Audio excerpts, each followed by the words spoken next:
ईद की नमाज का तरीका याद रखें कि चूँकि ईद की नमाज साल में 2 दफ़ा ही आती है, तो इस वजह से बहुत से हमारे भाई नमाज भूल जाते हैं, तरीका याद नहीं रहता।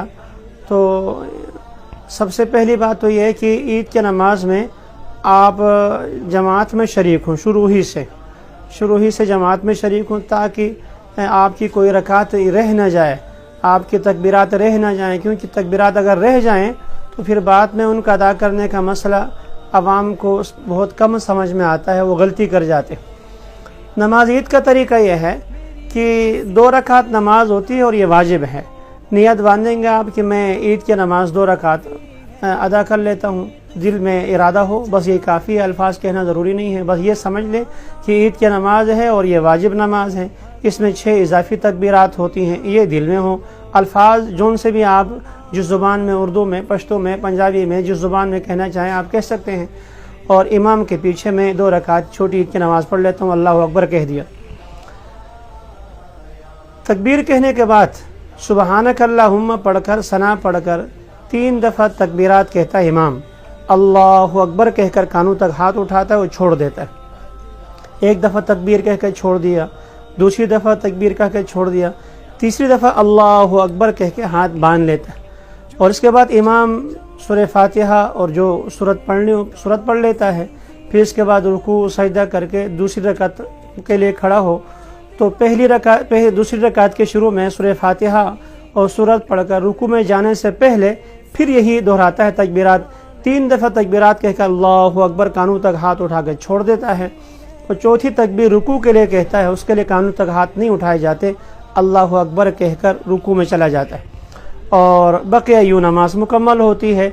और नमाज के बाद खुतबा होता है, और खुतबा भी सुनना वाजिब है। खुतबा अगरचि ईद का सुन्नत है, लेकिन ईद का खुतबा सुनना वाजिब है, तो खुतबा सुनने के बाद फिर मुंतशिर हो जाए।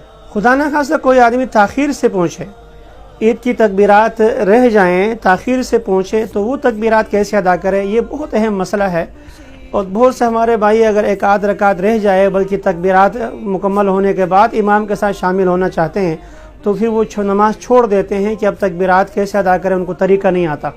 तो ये अहम मसला है, समझ लें। अगर आप इमाम के साथ जमात में उस वक्त शरीक हो गए पहली रकात में कि इमाम तकबीरात कहकर सुबहानक अल्लाहुम्मा पढ़कर तकबीरात कहकर सूरह फातिहा शुरू कर चुका है, सूरह फातिहा इमाम ने शुरू कर ली है, तो आप उस वक्त शरीक हो गए, तो आप पहले तकबीर तहरीमा कहकर अल्लाहु अकबर हाथ बांध लें, फिर 3 तकबीरें अल्लाहु अकबर अल्लाहु अकबर अल्लाहु अकबर 3 तकबीरात कहकर आप हाथ बांध लें, और फिर इमाम की क़िरात आप सुन लें। यानी अगर आप सुबहानक इमाम के तकबीरात कहने के बाद पहुँचे हैं, तो आप तकबीर तहरीमा कहकर सुबहानक अल्लाहुम्मा पढ़े बगैर ही अपनी 3 तकबीरात मुकम्मल करके फिर इमाम की क़िरात सुन लें। और अगर आप इस हालत में आए कि इमाम रुकू में चला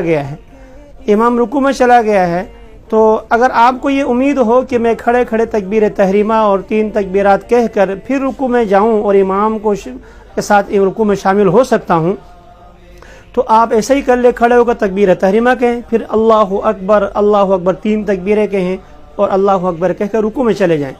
रुकू में अगर सुबहान रब्बियल अज़ीम कहने का मौका मिल गया बहुत अच्छी बात, नहीं अगर इमाम खड़ा हो गया तो आप भी ऐसे ही खड़े हो जाएं। लेकिन अगर आपको खदशा है कि मैं अगर खड़े खड़े 3 तकबीरात कह दूं तो इमाम रुकू से उठ जाएगा, तो आप तकबीर तहरीमा कहकर इसके बाद अल्लाहु अकबर कहकर रुकू में चले जाएं, और रुकू में कानों तक हाथ उठाए बगैर 3 तकबीरें कहें, अल्लाहु अकबर अल्लाहु अकबर अल्लाहु अकबर 3 तकबीरें कहें। इसके बाद अगर मौका मिले, इमाम ने सर न उठाया हो, समी अल्लाहु लिमन हमीदा ना कहा हो, तो आप 3 तकबीरें भी कहें, तस्बीहात भी पढ़ लें, सुबहान रब्बियल अज़ीम पढ़ लें। लेकिन अगर इमाम खड़ा हो गया तो कोई हरज की बात नहीं, आप भी खड़े हो जाएं। ये तो थी कि पहली रकात में।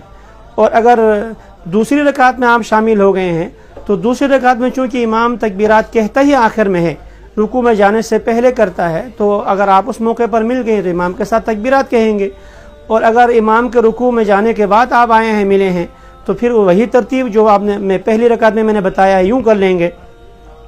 और जब इमाम के साथ नमाज मुकम्मल करके आपकी 1 रकात रह गई है, उसको पढ़ना है, तो खड़े होने के बाद अब सुबहानक अल्लाहुम्मा पढ़कर सूरह फातिहा पढ़कर सूरत मिलाकर رکوع میں جانے سے پہلے پہلے 3 تکبیرات کہیں گے. یعنی امام کے ساتھ اگر آپ کی ایک رکعت ملی ہے اور ایک رکعت آپ کی رہ گئی ہے تو ایک رکعت کی جو تکبیرات کہنی ہے، اگرچہ امام نے شروع میں سبحانک اللہم کے بعد تکبیرات پڑھی تھی، لیکن آپ ایسا نہیں کریں گے. آپ سبحانک اللہم، سورہ فاتحہ، سورت ملا کر رکوع میں جانے سے پہلے پہلے 3 تکبیرات پڑھیں گے. اور اگر آپ کی دونوں ہی رکعتیں چلی گئی ہیں تو پھر اسی ترتیب سے امام کے سلام پھیرنے کے بعد اسی ترتیب سے آپ تکبیرات پڑھ کر نماز مکمل کریں گے جیسے امام کرتا ہوتا ہے. پہلی رکعت میں سبحانک اللہم کے بعد اور دوسری رکعت میں رکوع میں جانے سے پہلے پہلے 3 تکبیرات پڑھیں گے.